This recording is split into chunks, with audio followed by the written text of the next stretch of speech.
recorded the entirety of this in slow motion. I have to redo the whole thing. Excuse me. Thank you so much for having me, TED Talkers. Yes. I'd like to thank the Academy. Okay, I'm joking. How many of you have woken up in the morning and thought to yourself, thank God it's Monday? Yeah, no hands went up. That's exactly what I thought was going to happen. Believe it or not, there are some people who live on the same earth as you and I who swear by the phrase TGIM.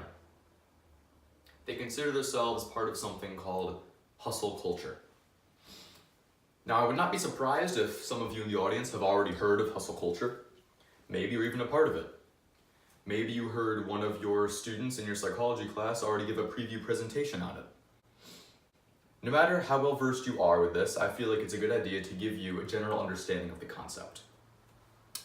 Hustle culture is the idea that you are working for the sake of work. It redefines what a healthy work ethic should be. Instead of working to support yourself and do what you love on your off time, hustle culture creates the illusion that the work itself is the reason, the result, the reward. You work to work, and work is all. Now, this mainly affects the millennial generation. Baby boomers, Gen Xers, they're not too affected by this culture. But because of how many millennials are overworking themselves for the sake of work, they're becoming known as the burnout generation. It doesn't really have an excellent connotation to it, does it? Not a very good ring to the term. Aaron Griffith, one of the New York Times authors, wrote an article called "Why Are Young People Pretending to Love Work?" This describes hustle culture as striving, relentlessly positive, devoid of humor, and, once you notice it, impossible to escape. Young people are essentially working themselves to death. Griffith writes, an entire generation was raised to expect that good grades and extracurricular overachievement would reward them with fulfilling jobs that feed their passions. Instead, we have these millennials working 9-to-5 jobs, earning minimum wage. Some of them are living paycheck to paycheck, not putting enough money away for if an emergency were to happen, they would be financially stable. Some of these people, if they were to get into a car crash, would not be able to support themselves financially and could end up homeless or worse.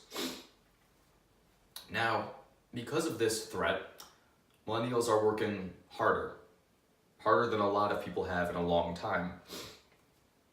Everybody believes that the harder they work, the more they'll earn, and the further along they'll be than their peers.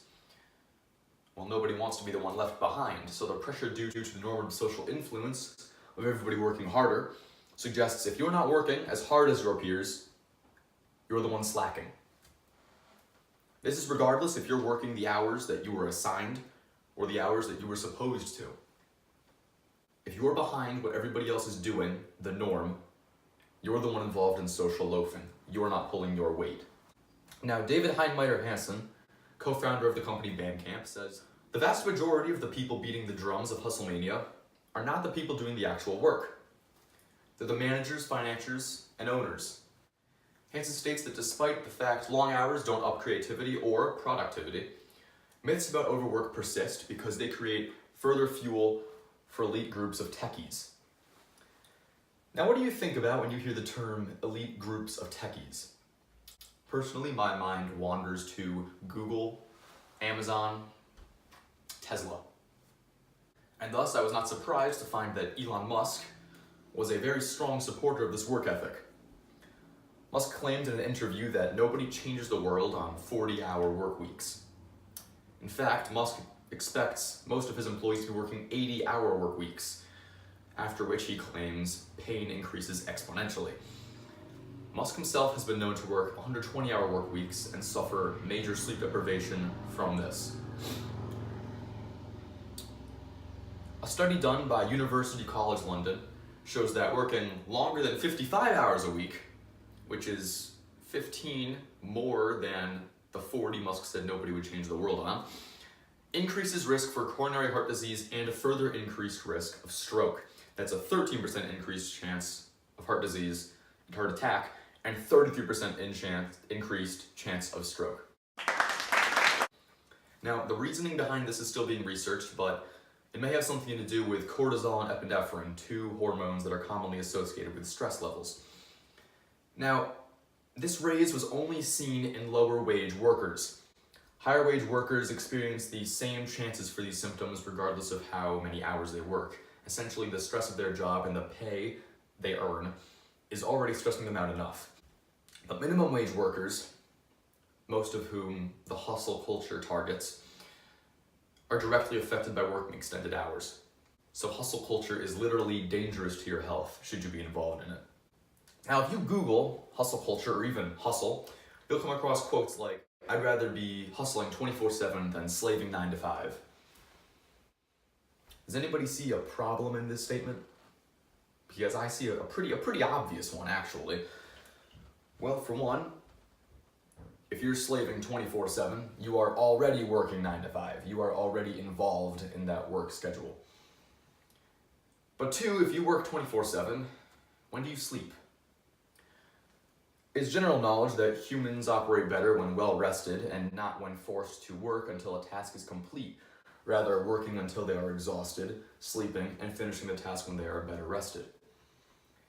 Now, most people's circadian rhythms require them to sleep an average of 7 to 8.5 hours a night. When you get less than what you need, you start to accumulate sleep debt, and you experience the side effects of sleep deprivation. Now, Elon Musk has been known to only leave his company for 7 hours a day, which means he's at the factory for the other percent. This cannot be affecting his sleep very well, now can it? In fact, according to a Business Insider article on sleep deprivation, some people say they can sleep when they're dead.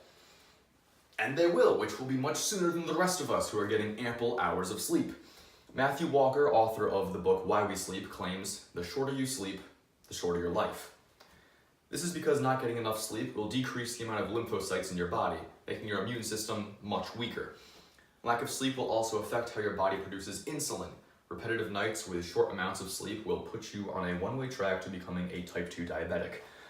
Basically, if you put off the sleep that you need now, you will end up a diabetic and with an extremely weakened immune system, likely becoming sick, missing your required work, and therefore losing even more time that you need to work while being sick. In fact, there's a global sleep deprivation study done every year. You're a part of it. It's called daylight savings. According to an article, ScienceDirect.com, after we spring forward, car accident rates go up. When we fall backwards, car accident rates drop. This isn't much of a shocker, is it? It's really a question about how much of humanity is getting the sleep that they need. When we spring forward, people lose an average about an hour of sleep. Now, being sleep deprived can end up reducing your reaction time by around half a second, is about an average. Half a second can be the difference between you swerving out of a collision and rolling your car off of the highway. So, there's so many downsides to hustle culture. Why is it becoming so popular? There are a couple of reasons that I've researched. Now, usually, average pay for workers represented by unions is higher than those who remain unrepresented. This makes sense. Unions fight for their workers' benefits, for their workers' pay rates, for their workers' treatment by their employers. Now, according to a New York Times article about wage salaries, private sector union membership rates have dropped from the teens in the 1980s to about 6.5% today. This appears to have had a key role in holding wages stagnant. This means about 6.5% of the workforce is protected by unions. The other percent is free game, slaved by their employers. Now, this could be due to the fact that contract restrictions, which have trickled down the workforce, they were once reserved for very high and well-paying positions, such as doctors, are now affecting jobs as simple as retail workers or even cashiers. Basic economic theory suggests that wages and productivity should go hand in hand. When one rises, so does the other. However, pay has lagged behind productivity well since the 1970s. Now, this shouldn't really be happening and kind of opposes basic economic theory and is sort of an anomaly. But if productivity is rising without an increase in pay, which employers are going to complain, right? On top of this, pay rates are somewhat based on unemployment rates. Usually, high employment is matched by high wages, low employment is paired with low wages. Think the Great Depression. Now, the US classifies only those who aren't actively seeking a job as unemployed. Due to this, the unemployment rate in our country might actually be higher than the government claims. People can be searching for jobs, yet not actively holding one. According to our government's definition, they are employed, even though they are not actually making a salary. So, what's the solution to the hustle culture epidemic? Well, I have a simple answer. Don't get disillusioned in the whole thing. Working longer hours can get you a boost in your job, but there has to be a limit that you set, or else you jeopardize your health. It's important to realize that you can lead a fulfilling life without constantly working as hard as possible, because that will end up killing you. Your job is important, as is your pay. You do need money to survive. But if you don't prioritize things like your sleep and health before your work, well, there won't be much left to hustle for.